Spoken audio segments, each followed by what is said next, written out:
Right, I want to address some questions that I have from some viewers, which is always cool because it gives me ideas about what to make videos topic-wise that are going to be interesting to somebody out there. So, first thing I want to cover is a guy, Huge Jarms, asked me 1 week ago, he says, what things do you disagree with Jerry Ward on? I can't go into the list, it's just too extensive. This is an awesome channel. We need channels like this. You're a guy like me and my gym buddies. Can you do some stories on how gyms were like growing up versus how they are today? I'm 38, noticed a huge difference between training now and training when I was younger, and how gyms were when I went as a boy with my dad in the 80s.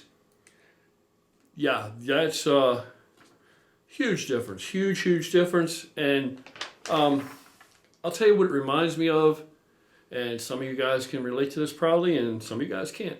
But I used to ride bikes. And by bikes, I mean before choppers were popular, before it was like cool to have a chopper. And now choppers have been kind of greatly reduced to just this generic cookie cutter, type of looking fucking motorcycle that you can buy already pre-built as a chopper. Well, I rode choppers when choppers were, rigid frame and back when I rode bikes, you made your bike as dangerous as you possibly could, so it was intimidating to ride. So the people saw the bike sitting there, and if they didn't even know you, they knew that this motherfucker must know how to ride, or he must just love to ride, or whatever, because this bike looks fucking dangerous. Foot clutch, stick shift, upswept tails, open primaries to get caught up in, all kind of shit like that. But the bikes mechanically had to be incredibly sound and incredibly dangerously fast. I even had a bike one time. Believe it or not, I built a British bike once. I started out riding British bikes, then moved into Harleys. Because back in the day, I thought Harleys were pieces of shit because most of the guys I saw riding Harleys, they broke down a lot and they leaked all over the place. So as a young guy, I thought the bikes were responsible, but it was actually those particular guys couldn't turn a wrench. There are a lot of guys out there can. Those particular guys, they couldn't. And that's why their bikes were like that. So I rode Triumphs. And so I had to be faster than the guys on Harleys. And I actually had a Triumph in a rigid frame with an 18-over Springer that had an alcohol motor in it. Now tell me that's not fucking insane. Later on, I had an FXR Harley, 1340, 5-speed, that had a 2-stage fogger on it, if you know what that is. So that's pretty fucking nuts too. But, and it had an electric shift. I couldn't afford an air shifter. And that means I could shift wide open throttle, no clutch, upshift. But the first Harley I had was 1948 Panhead. And that's when I fell in love with them. Because I like the old bikes, the rigids. 48 was the last year of the actual Springer front end. And if I'm correct, it was the first year, right? 48 last year, Springer front end. First year of the swing arm frame, right? 47, the last rigid, I think. 48, first year pan. First year pan, last year Springer front end. That's what it is. First year pan, last year Springer front end, still rigid. Anyway. So that kind of changed drastically. And it seemed to me, and I know there's still guys out there, I don't even ride today. I rode up until probably 10 years ago. And it just became, people just lost respect for you. They just, people used to stay away from you in cars. And one day I'd been away for a while, a good long while, and I came back. And so I said, well, what did I used to enjoy? Well, bikes, of course. So I put a bike together. And again, it was a shovel pan. It was a rigid, upsweeps, apes, foot clutch. And so I'm out riding it, and it had been a long time, or a while, 6 years since I'd ridden, and I stalled it at a light. I hadn't ridden for a while, foot clutch. So I stop and get off, and I'm kick-starting it, because this bike didn't have any electric start, and I didn't want one on it. If the bike's correct, it'll start right up. So I get off to kick it, and somebody's behind me laying on their horn. And I had really long hair, waist length, braided, And I turn around, and I'm like, who the fuck is blowing a horn at me like this? and it was a little old lady in there, like 80 years old, and this little teeny Fairmount or something, blowing the horn at me, like, come on, you big dumb bastard, get out of the way, you know. And I'm like, Jesus Christ, nobody fears us anymore. You know, and not that I want people to fear me, but at that time, I don't want them riding up on my ass end in a car, right? People drive crazy enough. I want them to avoid me, you know, stay away. But anyway, that was then. This is now a different time. But there was a time when I rode bikes year round. You know, it'd snow, every fucking thing. But as much as I could, it took a lot to keep me off the road. Anyway, it's a different life. But gyms used to be like that. So I feel like that lifestyle kind of isn't the same anymore. That's how I feel, to me. And it's not for me anyway now in its current incantation, I think. But when I was a young guy, I really had a lot of good times that way. But same thing with the gym. So this story I want to tell you is about a gym called the Body Factory. The original Body Factory. No other Body Factory. You know, I know there are others out there. This was the Body Factory back in the day, and it was Chip McGee's gym. My friend Chip McGee. Good guy, awesome dude, just a terrific guy. Just a good guy. If he likes you, do anything in the world for you. Just a good guy. He was a competitive bodybuilder, old school, been around forever. You know, knew Mike Menzer, met Arnold, you know, all these guys, you know, saw him train, all this shit. So he had a gym called the Body Factory. Now, when this gym first opened, it started out as an old 7-Eleven converted into a gym. So that's not very large. This place was so packed with equipment that you had to like squeeze between things to get in there. And that's when I met him and when I first joined his gym. But it was super hardcore gym from the get. The music was so loud you couldn't have a conversation. Nobody was in there playing on their phone and shit. You couldn't. The music was so loud and aggressive and just boom, boom, boom, you know, from day one. And the equipment was like hand selected, and it didn't matter if it was old or new. The pieces were, like I said, hand selected, and they were just awesome. Like some of this, believe it or not, chain-driven Nautilus equipment that you don't even see anymore. I'm sure if you go to Bob Bonham's gym, Strong and Shapely in Rutherford, New Jersey, you'll see some of this stuff because Bob's gym is like the size of a freaking Walmart almost, and he has every piece of equipment. He has shit Steve Reeves probably worked out on, all the way up to the latest high-tech shit. He's another awesome dude, Bob Bonham. Awesome guy. Every time I see him, I can't help but smile. He can't help but smile. Just a good guy. But he has a lot of that old stuff like that too. There's select pieces that are just incredible. You know, I'm not talking about the junk. I'm talking about the select pieces that are just totally awesome, because a lot of the new stuff is far superior, but some of it's not.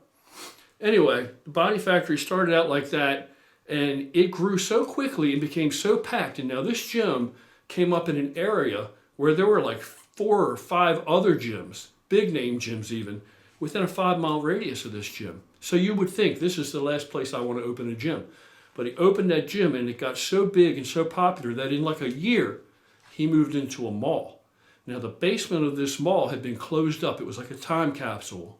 And it had been closed up for probably 10 or 11 years, maybe longer. I'm not sure about the dates, probably about 10 years, I guess. And the cool thing is, before it closed up, it was another good friend of mine's gym, Brian Stoltz. It was called Hard Bodies. And I trained there. And it was an awesome gym then. And Brian is another one of these guys, just an incredible guy. One of the best guys I've ever known in my life. I may not see him for a couple years here or there. We don't see each other, but I'll tell you what, I'd do anything in the world for him. And I believe he'd do anything in the world for me. And he knows I wouldn't ask for anything stupid or outrageous. And I know he wouldn't either. He probably never would. But if he ever needed anything like really out there, I'd do whatever I could. And there's very few people on that list. And he's just an awesome dude. So this gym had really good karma and really good energy anyway, even as a closed up, dusty, you know, cobwebbed spot that nobody had been down in for 10 years. So Chip got into that place, got into East Point Mall. I helped him move. I helped him do some of the moving, and we moved all the stuff in there. And then he began to expand and add equipment, go all over the place, picking up other pieces here and there, select pieces he would find. He would travel and go get, you know, out of state, whatever it may be. And that gym from day one, his concept was it catered to the hardcore muscle heads, strength athletes, powerlifters, bodybuilders, all this kind of shit. even fighters. And that's what it catered to. And everybody else was just considered that you were fortunate to be there and you trained there because these guys were there. So it was kind of like an upside down version of what you normally would have. If you were going to open a gym and you wanted to be successful, it's a hard business, you would probably want to open a gym that appealed to a multiverse of people, right?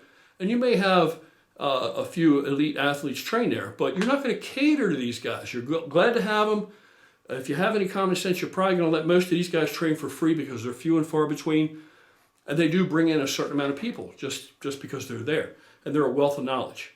But his gym was the opposite. His gym catered to those people, catered to the hardcore, to the degree that the music was boom, boom, boom, loud, motherfucker, this, that. You know, I mean, just hard and heavy shit.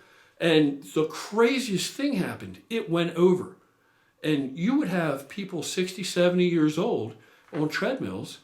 And in the background, you would have this super heavy grinding music. Bah, bah, bah, bah.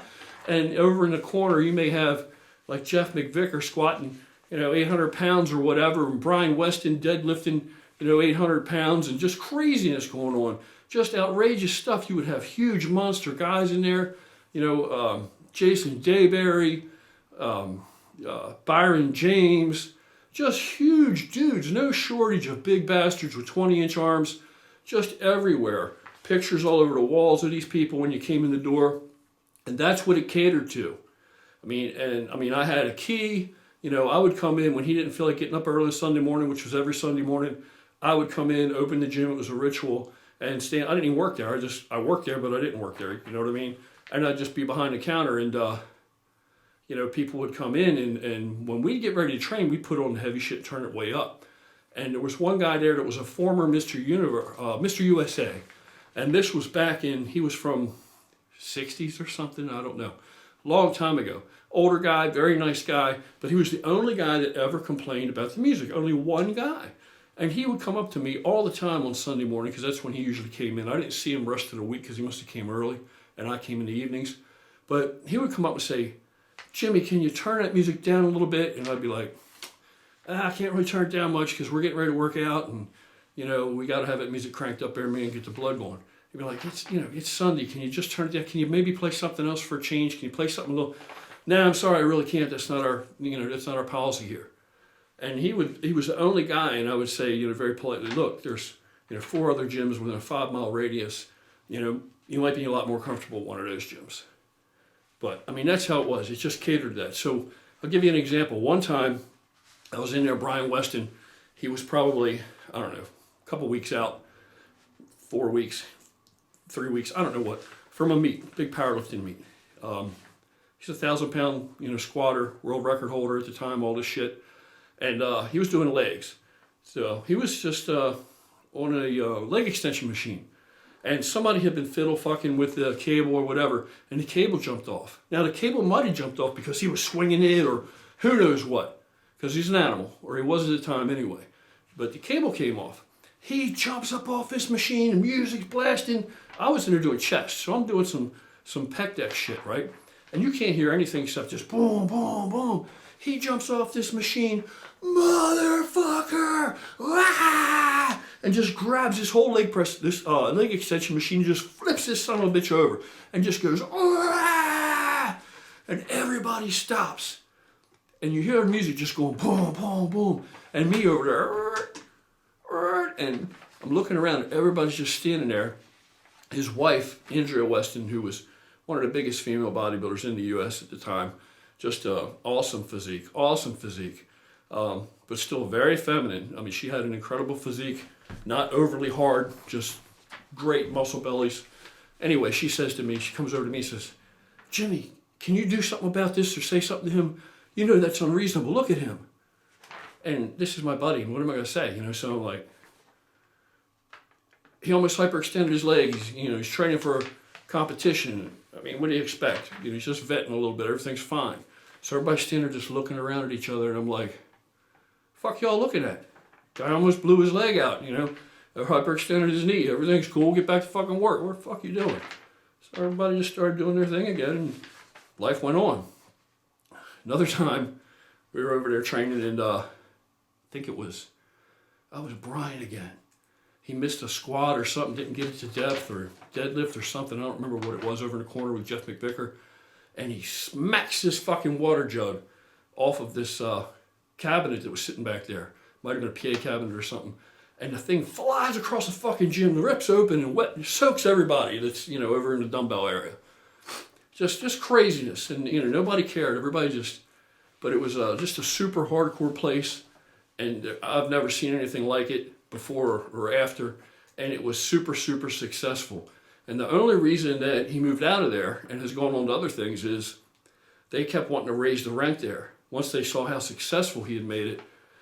But he was bringing in he had 2,500 members or something crazy within a year in there. Just crazy. And I think they wanted to keep trying to get more money out of him, milk him for more money. And so, he's bringing all these people into the mall. They're buying food while they're there. They're shopping at the GNC. They're supporting local businesses. He's bringing a lot of foot traffic into the mall, a lot. And now that mall's practically dead, to tell you the truth. But they kept squeezing him, trying to get more money. So finally he folded up shop, pulled out of there, and opened someplace else. And then eventually, it didn't get back to what it was or whatever, or he lost his interest and, or his fire. And he went on to other things, opened another company, whatever he went on to do. And today he's a candidate for public office. So that's kind of the story of how that went. But the Body Factory is a place that, as well as Hard Bodies, its predecessor, which was two totally different kind of gyms. Both of those places are just legendary to me in my past. Both of those places were just critical in development and just had awesome experiences there. Body Factory, I was a smaller guy, sub 200 pound guy. And as I was coming up, I trained around some big dudes there. Lane Mack and Scotty Rayner, who was Kevin Laverone's training partner. And you'll see him in the video Full Blown, the DVD. Just all kinds of stuff. And when it was Hard Bodies, you had Mike Matarazzo in there. You had just anybody who was in the area, passing through, whatever, they trained there with Brian.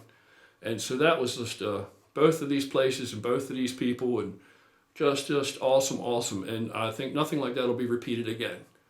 But that was just an incredible time.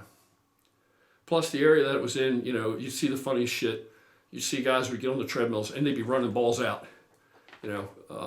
Younger guys, and fucking they'd misstep or whatever, and boom, they'd fly off the fucking treadmill and smash into the wall behind them. Just happened on a regular basis, just crazy shit. But it was some wild shit. I could tell you some stories that you wouldn't believe happened in that place.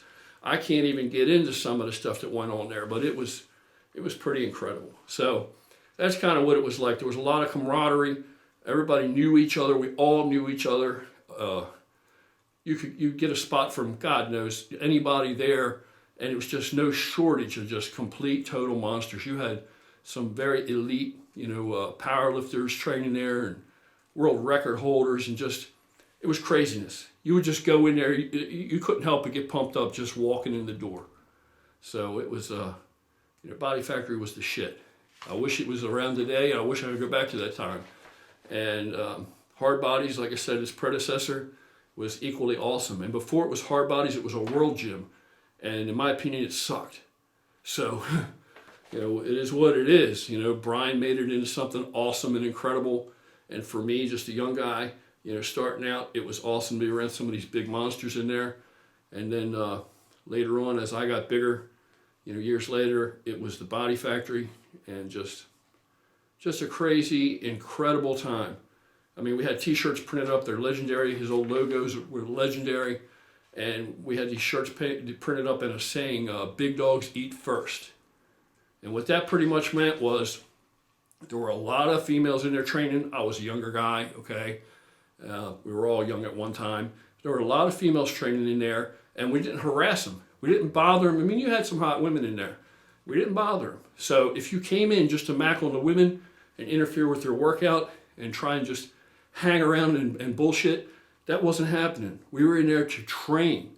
If there was mutual attraction or whatever, that's between two people. But you weren't coming in there and just macking on women. It just wasn't happening.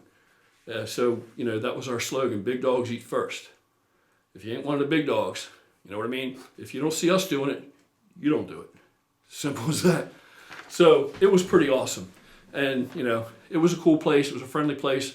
You could talk to any of these guys, ask them any advice about anything, anytime, and they would spend time with you, you know, if you were just starting out or a newbie or just, you know, regular person just trying to get in shape. So it was an incredible resource and an awesome atmosphere, and I've never seen it before or since. So those are the stories. And then, of course, Brian, we're all still friends today. We all know each other. We're all buddies. And like I said, Brian's just one of the most awesome dudes on the earth. And so is Chip. So it's just an awesome thing all the way around. So that's kind of one of my stories about how it used to be in the old day. There's a lot more, but there were some great times. It was some crazy times, and it's not like today at all. Today it's so commercial, and it kind of, most gyms, they endure guys like us. They don't cater to us in any way, but they don't even feel special that we're there, right? And I'm not saying we're anything special, but it's our environment, dude. You know, it's our environment. I mean, if you're in a gym like that, you know, these are the guys to ask questions of. These are the guys, they know. If you're trying to get big and you see me in the gym and you don't ask me a question about building arms, then that's on you. Because, you know, if you're a little guy or you're a guy just trying to bring his arms up and you see me in there, arms are my thing, they grow very easily. I know some tricks, I know some things, and if you're not paying attention to what I do, you know, you're looking at one of these busters or whatever who don't have any arms. He don't have any arms, you're probably not going to have any arms if you do what he does. But if you ask the guy with the biggest arms, he can probably tell you how he got them. Nowadays, you got people filling their shit up with oil and shit that's not really muscle. So they have big arms, but they're not really, it's not flesh and blood arm. But back then, everything was flesh and blood, and, you know, we're still all flesh and blood to this day. And to this day, I mean, like Stolze, when you see him, he's always shredded, he's always hard as nails. He just looks incredible, small waist. His conditioning's off the hook. When he competed at the USA one year, he was told that he was the most shredded guy they'd ever seen there. So, anyway, that's that one. Got more to come, more questions to answer, and more posts to respond to, and we'll get to that. I'll get into later why I haven't been posting as much, but I'm going to pick it up. Just forgive me, give me a break. Hang in there, and I'm going to start posting more regularly. All right, so that's it. Go eat something. Take it easy. Eat some protein. Get some sleep. And hit it tomorrow, Sunday. So get in the gym. Do your thing.